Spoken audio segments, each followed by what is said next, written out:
بسم اللہ الرحمن الرحیم۔ السلام علیکم معزز ناظرین کرام، آج کے اس ویڈیو میں ہم حضور اکرم صلی اللہ علیہ وآلہ وسلم کے طائف کا سفر کا قصہ اس ویڈیو کے اندر بیان کرنے کی کوشش کریں گے۔ ناظرین کرام، اس سفر میں حضور اکرم صلی اللہ علیہ وآلہ وسلم کو طرح طرح کی تکلیف پہنچائی گئی۔ ان کے جسم مبارک پر اتنے پتھر برسائے گئے کہ وہ خون سے لت پت ہو گئے،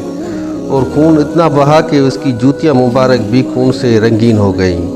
اس ویڈیو کو پورا تفصیل کے ساتھ بیان کروں گا انشاءاللہ آپ دوستوں کی خدمت میں۔ آپ دوستوں سے بس اتنی سی التجا ہے، اگر ہو سکے تو اس ناچیز کے چینل کو سبسکرائب کر دیجئے گا۔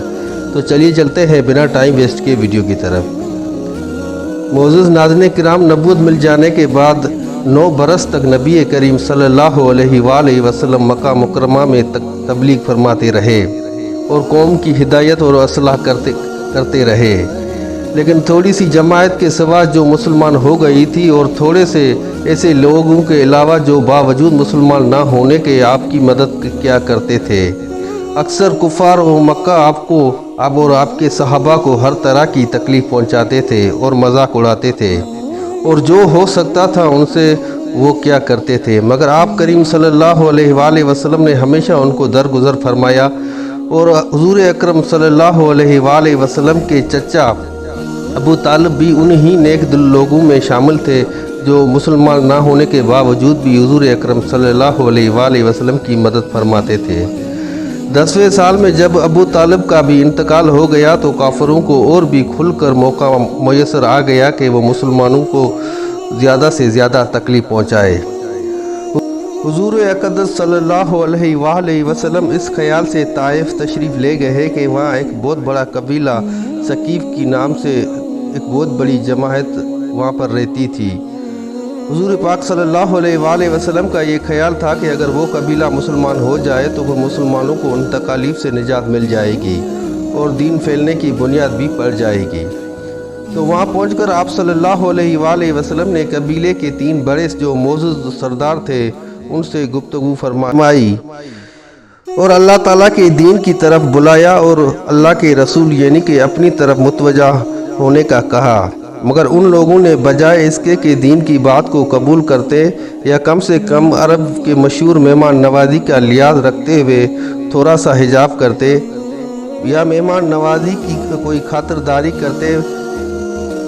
بجائے ان سب کے ان لوگوں نے انتہائی بے رخی اور بد اخلاقی سے پیش آئے۔ ان لوگوں نے بھی یہ بھی گوارا نہ کیا کہ آپ یہاں پر قیام فرما لیں۔ جن لوگوں کو سردار سمجھ کر بات کی تھی کہ وہ معزز لوگ ہیں اور عزت سے پیش آئیں گے اور مہذب گفتگو کریں گے، مگر وہ سب کچھ اس کے برعکس نکلا۔ وہ لوگ انتہائی بد اخلاقی سے پیش آئے،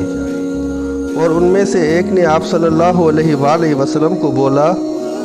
کہ اللہ پاک کو آپ کے سوا اور کوئی بندہ نہ ملا جو آپ کو نبی بنا کر ہماری طرف بھیج دیا کہ میں آپ سے بات کرنا نہیں چاہتا، اگر تم واقعی سچے ہو تو یقیناً مجھے اس کا نقصان اٹھانا پڑے گا، اگر تم جھوٹے ہو تو مجھے آپ سے کوئی غرض نہیں اور میں آپ سے کوئی بات نہیں کرنا چاہتا، اسی لیے آپ یہاں سے چلے جائیں۔ حضور اکرم صلی اللہ علیہ وآلہ وسلم ان لوگوں سے نا امید ہو کر باقی لوگوں کی طرف جانے کا ارادہ فرمایا، اور باقی لوگ بھی وہ انہی لوگوں کی طرح تھے۔ جب نبی کریم صلی اللہ علیہ وآلہ وسلم نے ان لوگوں کو دین کی دعوت دی تو بجائے وہ دین کی دعوت کو قبول فرماتے، وہ آپ صلی اللہ علیہ وآلہ وسلم کا مذاق اڑانے لگے اور طرح طرح کی باتیں کرنے لگے اور کہنے لگے کہ فوراً ہمارے شہر سے نکل جاؤ، جہاں تمہاری چاہت ہے وہیں جا کر بس جاؤ۔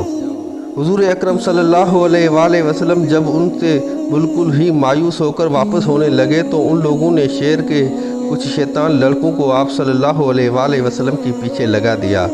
وہ ان لوگ آپ صلی اللہ علیہ وآلہ وسلم کا مذاق اڑاتے، تالیاں بجاتے اور پتھر مارتے، حتیٰ کہ آپ صلی اللہ علیہ وآلہ وسلم کے آپ کے دونوں جوتے مبارک خون کے جاری ہونے سے رنگین ہو گئے۔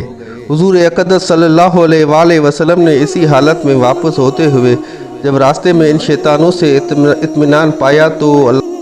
اور نبی کریم صلی اللہ علیہ وآلہ وسلم نے یہ دعا مانگی اے اللہ تعالیٰ میں تجھی سے شکایت کرتا ہوں، میں اپنی کمزوری اور اپنی بے بسی کی، لوگوں میں ذلت و رسوائی کی۔ اے میرے کریم رب،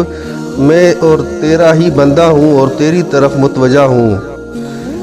اے اللہ، اگر تو مجھ سے ناراض نہیں ہے تو مجھے کسی کی بھی پرواہ نہیں ہے، تیری حفاظت میرے لیے کافی ہے۔ میں تیرے چہرے کے اس نور کے طفیل سے، جسے تمام دنیا کے اندھیرے روشن ہو گئے اور جس سے دنیا و آخرت کے سارے کام درست ہو جاتے ہیں، اس بات سے پناہ مانگتا ہوں کہ مجھے تیرا غصہ ہو یا مجھے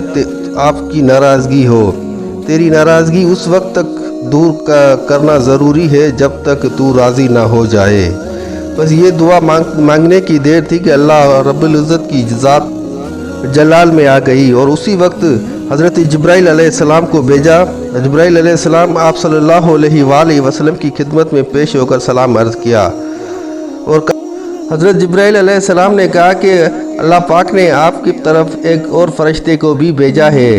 جس کے متعلق پاڑوں کی خدمت ہے۔ تو اس فرشتے نے بھی آپ صلی اللہ علیہ وآلہ وسلم کی خدمت میں سلام عرض کیا اور کہا کہ جو ارشاد ہو اس کی تعمیل کروں گا، اگر آپ کا حکم ہو تو ان دو پاڑوں کو آپس میں ملا کر ان سب کو درمیان میں لا کر کچل دوں، اور یا تو پھر کوئی اور سزا جو آپ تجویز فرمائیں میں آپ کے ہر حکم کی تعمیل کروں گا۔ تو اس پر نبی کریم صلی اللہ علیہ وآلہ وسلم نے فرمایا کہ میں اللہ کی ذات سے پر امید ہوں کہ یہ لوگ بھلے ہی مسلمان نہ ہوں لیکن ان کی جو اولاد ہوگی مجھے امید ہے کہ ان میں سے وہ مسلمان بھی ہوگی اور اللہ تعالیٰ کی عبادت بھی کرے گی، اور اسی وجہ سے آپ صلی اللہ علیہ وآلہ وسلم نے ان سے کسی قسم کا بدلہ نہ لیا اور نہ ہی ان کے حق میں کوئی بد دعا کی۔ ناظرین کرام، یہ تھی چھوٹی سی ویڈیو، امید کرتا ہوں آپ دوستوں کو ضرور پسند آئی ہوگی۔ اگر ویڈیو اچھی لگی تو دوستوں کے ساتھ شیئر ضرور کیجیے گا۔ جزاک اللہ۔